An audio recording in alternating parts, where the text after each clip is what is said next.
ही पुराने हैं। मदनी साहब, महमूद मदनी साहब, अभी उन्होंने हाल ही में बयान दिया है, इस्लाम का जिक्र छेड़ा है। उन्होंने कहा सबसे प्राचीनतम अगर कोई धर्म है तो इस्लाम है, उसकी पैदाइश जो है यही हुई है, इस पर बहस ही नहीं होनी चाहिए। आपकी क्या राय है? देखिए, मदनी साहब जो है बुजुर्ग हैं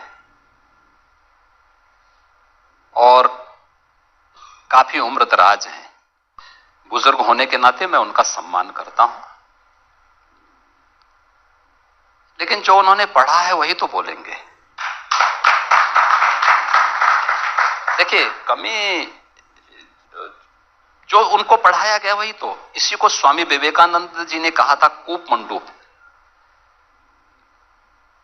उन्होंने अपने एक ऐतिहासिक भाषण की शुरुआत यहां से की थी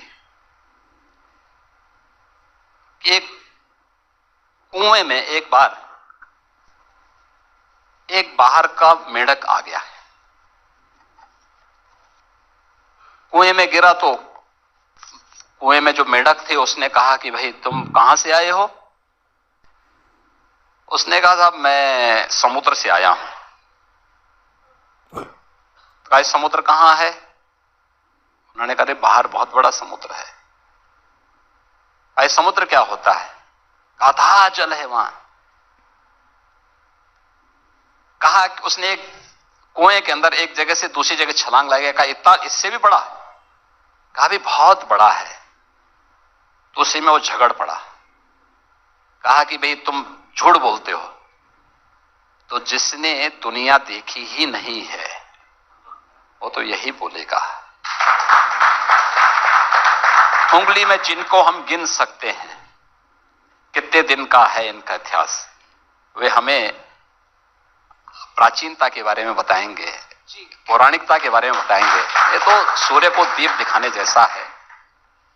लेकिन बोल दिया तो उन्होंने बोल दिया, इसको बहुत गंभीरता से भी नहीं लेना चाहिए। मुझे लगता है कि चीजें चल प्रवाह के साथ लोगों को अभिव्यक्ति की स्वतंत्रता का हिस्सा बनने देना चाहिए। एक अलग अंदाज है योगी जी, आपने वो रामचरितमानस पर भी कहा चलने दीजिए, मैं नहीं टिप्पणी करूंगा। इस पर भी आपने कहा प्रवाह में बह रहा है। आप अब इन मुद्दों पर ना बोलना पसंद करते ना बोलना पसंद नहीं करना, मैं उस पर कुछ कार्य करना चाहता हूं। ये इशारा बहुत तगड़ा है। नहीं, मैंने कहा ना क्या कार्य हम उस पर कार्य कर रहे हैं। हम उस बुद्धि को सोच रहे हैं कि उस बुद्धि को विकास के रास्ते पर कैसे लेकर के जाएं, जो आज भी अपने उससे हट करके नहीं आगे बढ़ना चाहते हैं। और इसलिए हमने कहा ना उस पर हम कार्य कर रहे हैं। होमवर्क हमारा होने दीजिए। बिल्कुल, कहेंगे नहीं करके दिखाएंगे। कुछ चल रहा है योगी जी के मन में। लेकिन मैं आपसे जानना चाह रही थी कि एक और बयान है। अभी रूबिका ने जिस तरीके से मौलाना अरशद मदनी साहब के बयान का जिक्र किया, ऐसे ही मैं आरएसएस प्रमुख मोहन भागवत जी के बयान का यहाँ पर आपसे जिक्र करना चाहूंगी। उन्होंने कहा कि साहब ये जातियां जो हैं वो ब्राह्मणों ने बनाई, बाद में वो बयान कहा गया साहब उन्होंने ब्राह्मण नहीं, उन्होंने पंडित कहा था।